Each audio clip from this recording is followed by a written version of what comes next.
Hello once again. So we are now in chapter 41 of Genesis. Pharaoh now dreams. You see, if you've been forgotten, God will cause the right person to dream, the proper one, even if people forget you. So Pharaoh dreams a dream, and God gives wisdom to Joseph to give an idea to Pharaoh, and then Pharaoh makes him his second in command. Joseph now rises to power. You know, the problem is that sometimes when God has said something to you and he says to you, listen, you're going to be this and that and that, in your mind, you begin to map up your journey and your expectation of how things are supposed to go. You are thinking, well, that for me to be a king, I'll go to school and I'll do a degree in political science, then I'll join a political party, then I'll rise through the ranks, and then the next thing I'm going to be president.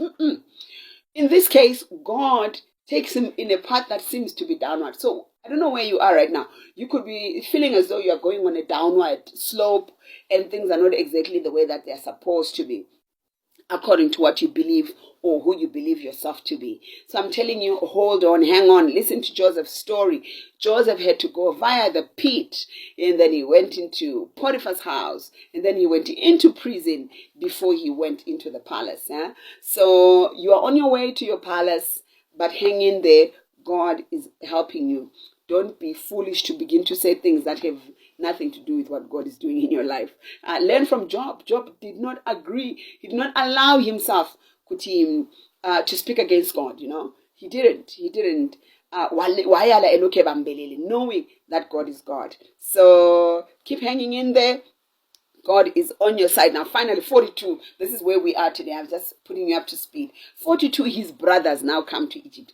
That dream has come to pass. So in the morning, when we're discussing with others, and I asked them, what would you have done in dear Joseph? And finally, your brothers are kneeling in front of you. What would you have done? Someone says, I would have removed my crown and said, nya, nya, nya, nya, nya, nya. I told you would bow, to say, nasi mazofuga manje, like I said.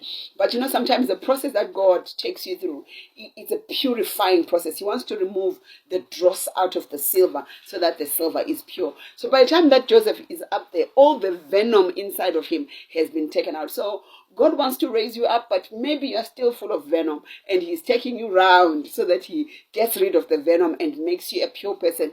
So one day when you meet those that didn't treat you well, your heart is right. So Joseph finally meets with his brothers, and he hides himself, but he has a plan so that he can reunite. He cries because he was longing for them. So be the one to seek peace. No matter how much you've been hurt, you will hear what he says later on.